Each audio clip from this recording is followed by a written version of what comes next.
Hey there everybody, I'm Brian Burak, not Pete Burak. He's running late today, so I had to step in. So you're stuck with the slightly less charming, less attractive brother, kind of like Stephen Baldwin or Charlie Murphy or Donnie Wahlberg.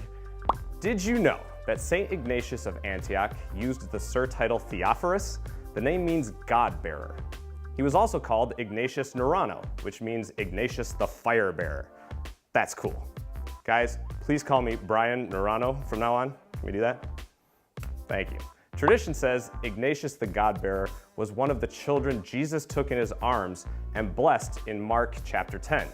Truly I tell you, whoever does not receive the kingdom of God as a little child will never enter it.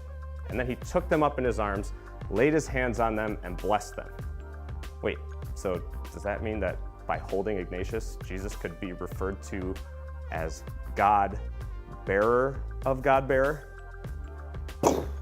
These are just two of the facts about Ignatius of Antioch we'll be talking about today, so stick around. Hey everybody, I'm Pete Burak, and welcome to Cathlist. We already did that. We did? Who? Me. Brian. All right, I should be used to this by now. All right, starting with Ignatius. Ignatius was born in Syria around 35 AD, and he is known almost entirely from his writings, which we'll get to in a minute. Prior to his arrest as an adult, there is no official record of his life.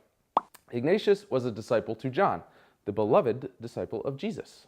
Moving right along, he was consecrated as the third bishop of Antioch by St. Peter himself around 69 AD. He wrote extensively representing Christianity in its transition from its Jewish origin to its assimilation in the Greco-Roman world. Ignatius was arrested and transported to Rome during the brutal rule of Emperor Trajan. Along the way, he wrote 7 letters to the Christian people, letters of encouragement, instruction, and inspiration.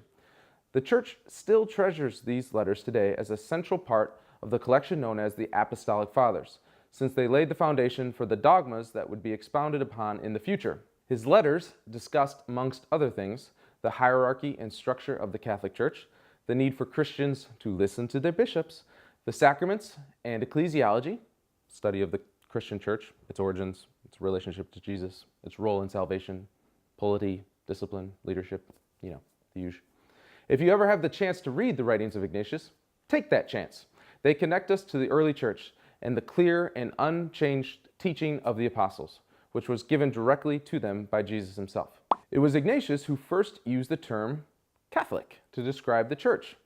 It's kind of a cool line on your resume.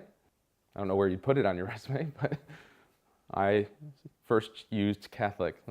What employer's gonna be like, all right, we want you. He wanted to be a martyr and sought to offer himself for the sake of the church he loved so much.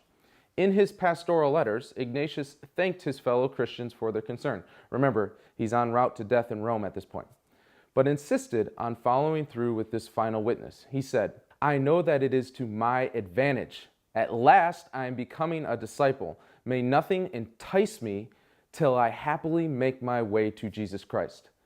Fire, cross, struggles with wild beasts, wrenching of bones, mangling of limbs, let them come to me, provided I only make my way to Jesus Christ. I would rather die and come to Jesus than be king over the entire world. Him I seek who died for us. Him I love who rose again because of us. Whoa, I think that speaks for itself. And I would love to write something of that magnitude at someday. That is incredible. Number 10, Ignatius of Antioch was martyred in an arena in Rome.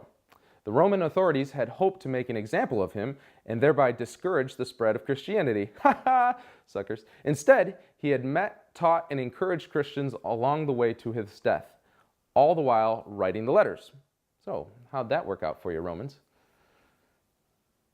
All right, good point.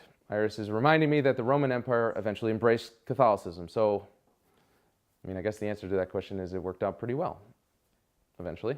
Ignatius is generally considered to be one of the Apostolic Fathers, the earliest authoritative group of the Church Fathers, and a saint by not only the Catholic Church, but the Lutheran, Eastern Orthodox, and Anglican churches as well. And finally for now, did you know the Catholic Church celebrates Ignatius of Antioch's feast day on October 17th and hail him as the patron of the Catholic churches, communities, in the Eastern Mediterranean and North Africa, because those are the areas he was brought through on the way to his martyrdom. And that's all the time we have for now, folks. Thank you for watching this episode of Cathlist. Don't forget to subscribe to this channel and check out the links in the description below. I'm Pete Burak. And I'm Brian Burak. And we'll see you next week. I'm coming for your job, man. You can have it.